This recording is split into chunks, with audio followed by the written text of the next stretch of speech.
पुरानी तस्वीरें हम दिखा रहे हैं एक बार आपको, जब हमने प्रधानमंत्री का इंटरव्यू लिया था और इसी क्रूज पर बैठकर हम लोग काफी लंबी दूरी हमने तय की थी उनके साथ, और 80 घाट से पूरा हम गए थे जो दशाश्वमेध घाट है वहां तक लगभग, और उसके जस्ट पहले से फिर यू टर्न लेकर हम लोग पहुंचे थे। ये उस इंटरव्यू की कुछ तस्वीरें आप देख रहे हैं जिसमें प्रधानमंत्री नरेंद्र मोदी हमारे साथ उस क्रूज पर गए थे, और ये वो भव्य नजारा है जिसमें आज उसी क्रूज पर बैठकर प्रधानमंत्री पूरे काशी में गंगा जी की सवारी कर आगे बढ़ते हुए, और उन्होंने तमाम घाटों का नजारा लिया है।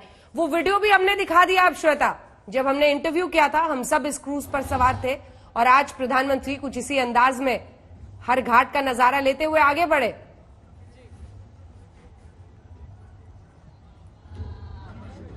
जी, और उस क्रूज के बारे में उन्होंने उस प्लान के बारे में भी बात की थी कि किस तरीके से गंगा जी पर जो वाटरवेज का जो प्लान था और किस तरीके से क्रूज का इस्तेमाल होकर उससे भी टूरिज्म, क्योंकि वाराणसी में आमतौर पर जो सड़कें होती हैं बहुत ज्यादा जाम रहती हैं, तो क्या इसका भी प्रयोग हो सकता है। और गंगा नदी पे ये सारी जो परियोजनाएं हैं, चाहे गैंजेटिक डॉल्फिन्स का संरक्षण हो या फिर इस पर इस तरह के क्रूज चलना, इस तरह के बोट्स का चलना, ये सब अपने आप में एक दूसरे को संतुलित करती हैं। ये जो जीव होते हैं, जल जीव होते हैं, वो सेहत के बारे में बताते हैं।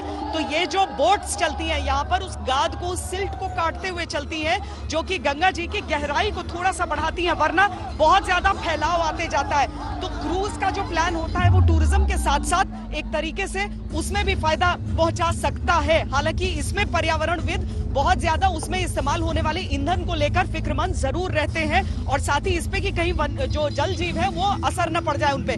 लेकिन पर्यटन के हिसाब से एक बहुत बड़ी चीज यहाँ पर, अगर इस तरह के और क्रूजेस भी अभी इस पर शुरू हो जाए, प्रधानमंत्री ने पिछले ही साल अंजना हम लोगों को दिखाया था और बताया था उसके बारे में, और उसके जरिए जो उनका आगे का सपना है, किस तरीके से डेवलप करना चाहते हैं उन चीजों को।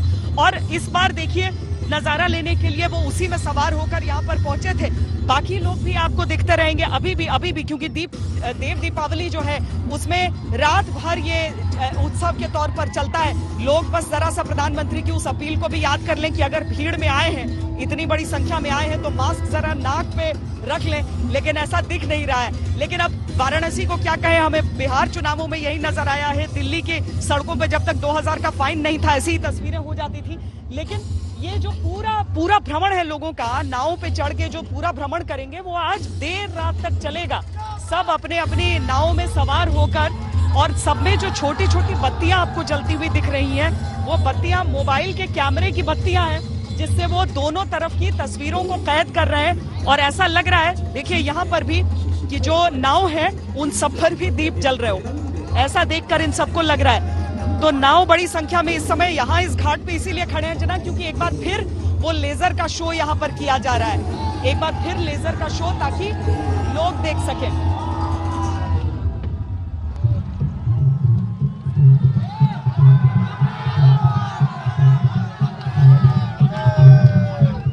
कोई 10 बजे स्नान करता था, फिर मैं डाक पढ़ता था, अखबार पढ़ता था, और फिर किसी के घर खाना खाने के लिए चला जाता था।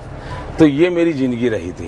ये ऐसी जिंदगी मैंने कोई 2-2.5 साल बिताई थी। ये तो संघर्ष और कठिनाइयों की आपने बात की। मैं न ये संघर्ष है, न कठिनाइयां है, ये जिंदगी की मेरी शिक्षा है, मेरे लिए एजुकेशन है।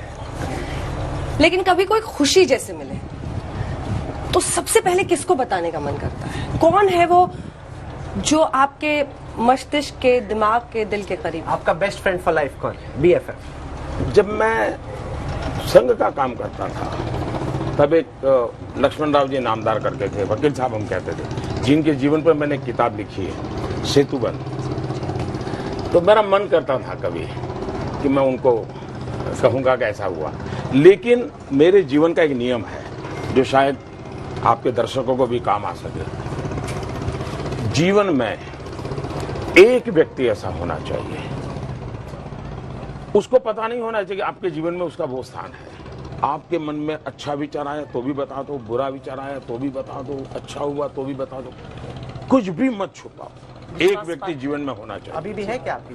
है, मैं नाम नहीं बता। अभी भी है? अभी भी है, मैं नाम आपको पता चल जाएगा। नाम नहीं देखिए ऐसी क्योंकि उसको क्योंकि मैं बताता हूँ, उससे क्या होता है, फिर वो कॉन्शियस हो जाता है, फिर वो अपनी बातों को अभी तो क्या मैं बताता हूँ तो कोई बताने के लिए नहीं जाता हूँ, बातों में ऐसे कह देता हूँ ऐसा हुआ।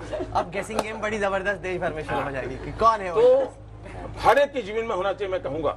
और आप देखिए वो व्यक्ति जरूर नहीं कि वो बड़ा हो पढ़ा लिखा हो, कोई जरूर नहीं है, कभी आपको ऐसी चीज बता देगा जो कभी शायद बहुत बड़ा पंडित भी नहीं बता देगा, जो आपकी जिंदगी का रास्ता बना देगा। वकील साहब का नाम भी मैं इसलिए बताता हूँ कि अब वो जीवित नहीं रहे हैं, तो मैं बता सकता हूँ कि मैं उनके पास इस प्रकार से बात बताता हूँ।